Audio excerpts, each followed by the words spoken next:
Welcome to the Talkin VAWLS Network. My name is Boogie Bentley. Tennessee's 4-0. We are a third of the way through the 2024 college football regular season. Hard to believe. Never fun to have a bye week for us as fans, but it's good timing for this football team. They need to get healthy. They need to get ready going on the road against Arkansas. Then Florida comes to town. Alabama comes to town. That SEC gauntlet really starts to kick off. So the bye week is coming at a good time. And, there's some football we can watch around the country this weekend. Big-time matchup between Alabama and Georgia. And a lot of people keep asking me, they say, Boogie, who do you want to win? Well, the answer to that is nobody. I will not pull for either one of those football teams. Obviously, I hate Georgia, but I also hate Alabama. So then people say, who would it benefit Tennessee more if they got the win? I think Tennessee's got better odds of beating Alabama coming into Neyland Stadium. They're going to be undefeated. Tennessee's going to be 6-0. It's going to be a hostile electric environment. So I think if Georgia beats Alabama this weekend, I think Tennessee has an opportunity to set themselves up nicely for a possible trip to the SEC championship game. What do you guys think? Put in the comment sections, who do you want to win this weekend between Alabama and Georgia, and why? But look, again, 4 games into this thing, we got an 80.6% chance of making the college football playoff according to the ESPN FPI. Greg McElroy has actually gone out and said, I think Tennessee can win the whole thing. We're going to get into it. We're going to talk about that. But as always, I need you guys to do that YouTube stuff for me. Just smash the thumbs up just below the video. It's quick, free, easy. It helps the channel. I would appreciate it. If it's your first time here, welcome to the Talkin VAWLS Network. We're not experts here. We're not insiders. We're not media. We're not journalists. We're not reporters. We don't pretend to be any of that stuff. This channel is for the fans, by the fans. If you like what we do, make sure you subscribe. Click that bell for notifications. You're not going to miss out when we go live or when we drop a video. Going to be live later tonight, 7 p.m. Eastern time. Talkin VAWLS live. We'll break down that win over Oklahoma this past weekend. We'll look at the schedule ahead. Going to be a good time hanging out. Coach Jay's going to be in the house. Coach Rice Dauber, the X Factor. Come join us tonight, 7 p.m. Eastern time. But let's get into it. Let's take a listen to what Greg McElroy had to say coming off of the Oklahoma win. Takeaway number 1. I'm really trying not to be a prisoner of the moment. I'm really trying not to be. But I think Tennessee can win the whole thing. I really believe that. And based on this past weekend's performance, there was a lot of things I learned about this Tennessee football team. Based on this weekend's performance, there's a lot of things I learned about this football team. That's the thing.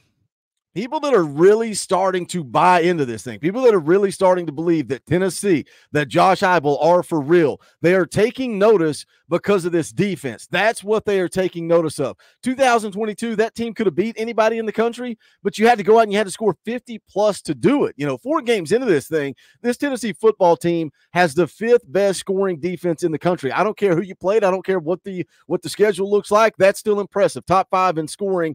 That wasn't the case a year ago. That wasn't the case 2 years ago. It's never been the case since Josh Heupel arrived, and I think that's why he's so aggressive when people ask about the defense. And he says, we are going to play elite-level defense at the University of Tennessee, and I think some of the national media, some of the talking heads are finally taking notice because they're going, oh, wait, Josh Heupel is an elite offensive mind, and now they are playing elite-level defense. They can beat anybody in the country. Watch out for Tennessee. A lot.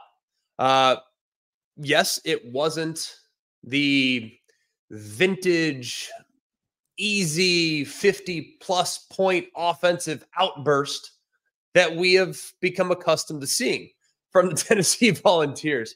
But to go on the road in a hostile environment, in a game which the Sooner fans had circled, and to win the game by double digits, the first time Oklahoma's lost a double-digit home game since 2016. That's worth taking note of.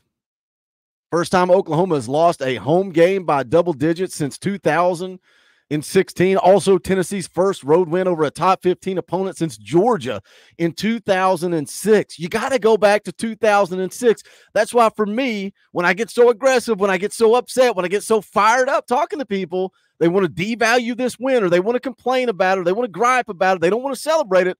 They want to move the goalpost. That triggers people. When I say that, people get triggered. Nobody's moving the goalpost. Oklahoma's just not very good. Well, you say that now. Going into it, they were defensive dominance. Their defensive line, how great they are.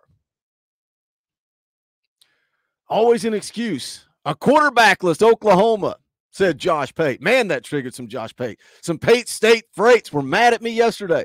He said it, not me. They beat a quarterbackless Oklahoma.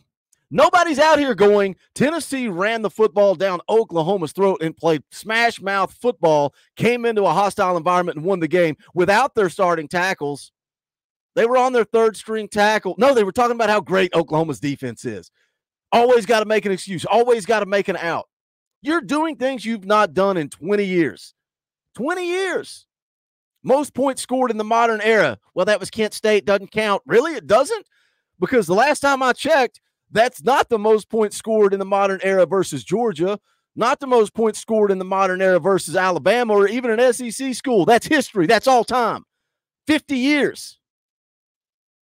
Most total yards in a game ever. Most passing yards in a half ever. Those records aren't about who you played. It's about history. But I think the biggest thing I learned about this game was just how this program has matured. You know, because I think there was a time, and this is a little bit on Josh Heupel as a coach. He's an aggressive coach. That goes without saying. I think everybody that's watched Tennessee over the years knows that this is an aggressive team by nature, whether it's defensive pressures, taking shots downfield. Josh Heupel wants to ramp it up and apply the pressure. No doubt about it. But that's not what this game needed in order for the Volunteers to find victory. So what if you needed it, right? What if you needed? That's not what Tennessee needed for victory here. You didn't need to ramp up that offense. You didn't need to get cute. You didn't need to throw it down the field. Some people out there saying that Josh Heupel doesn't trust Nico Iamaleava. That is not the truth. That ain't accurate. I see a lot of people say, well, you couldn't beat Alabama or Georgia like that. Maybe not, but you don't have to because we got an elite quarterback. Do you think that Josh Heupel is going to pull back the reins? Because it's out there. It's out there on Twitter. I'll probably play the clip tonight on Talkin VAWLS Live. We'll probably break it down. But you can hear Josh Heupel clearly tell Nico, I pulled back just a tad because our defense was playing hell of a job tonight. They're playing Georgia. They're playing Alabama. They need to go score 50 points. You don't think Josh Heupel's going to unleash this offense? It was the way the game was being played out. That's what dictated what Josh Heupel did on Saturday night. I think what it showed me is that Josh Heupel understood and could get the temperature and could kind of sense how the game was being played. So as a result, he kind of checked his, I guess you could say, ego, his offensive ego at the door and said, you know what, we're fine playing field position. Checked his offensive ego at the door. An offensive mastermind, a guy that's known for going out, going fast, scoring points. Guess what? He slowed it down. He ate some clock. He knew, man, we can run this football. We can chew up clock. We can get out of here with a dub. The defense dominated Oklahoma all night long. Well, quarterbackless Oklahoma, keep making your excuses. I don't care. We're going to keep winning. We'll keep winning. You keep making excuses. At one point, Oklahoma had 100 total yards at one point in the fourth quarter. Defense had a safety, had 3 turnovers, 11 tackles for loss, 3 sacks. You only gave up 222 yards. You don't need Nico to go out and throw for 500. You don't need Nico to throw 4 touchdowns. You held him to a yard per carry. 1 yard. What is this?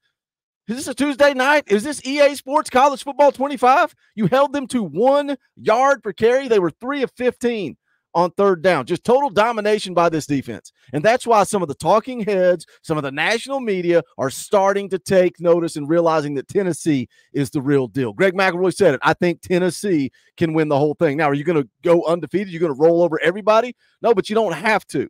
Right? College football is different now. Every week doesn't necessarily matter. It does, but it doesn't. You can drop a game and still get into that college football playoff. And if Tennessee is hot, if they're clicking on both sides of the ball, they're playing defense like they did against Oklahoma, they're playing elite offense the way that we know they can, good luck. Good luck. 34 of Oklahoma's rushes Saturday night went for 0 or negative yards. That's winning the line of scrimmage. Half of their passing dropbacks were under pressure. That's winning the line of scrimmage. Both those stats that Greg McElroy dropped in that video. Number 1 in total defense, 176 yards per game. 5th in scoring defense, 7 points a game. Number 3 in the country in third down efficiency. Tennessee is playing elite defense. So some of you guys can keep moving the goalposts. We're going to keep winning. We're going to get ready for this bye week, get healthy, get right. And then we're going to go on the road and take on Arkansas, who's not a very good football team. And guess what? Florida's not a very good football team. And then when Alabama loses to Georgia this weekend, well, it's not the same Alabama. Nick Saban's not there. Keep making excuses, and we'll keep winning. What do you guys think about it? Jump in the comment section. Let's break it down. As always, make sure you smash that thumbs up on the way out the door. It helps the channel. I would appreciate it. Look, drop in the comment section. If you don't have a comment or a question, just put a GBO. Attack the comment section. Go check out the Talkin VAWLS merch, bonfire.com/store/Talkin VAWLS. Think about supporting the channel. You can hit that join button over there right beside subscribe. You can join for $1 a month. That's it. You support the channel, keep the lights on. We're going to give away a free t-shirt to a member of the channel every month. We're going to be giving away the first one tonight for Talkin VAWLS Live. So make sure you get tuned in for that. But that is going to do it for this one. This is the Talkin VAWLS Network. My name is Boogie Bentley. Go Big Orange.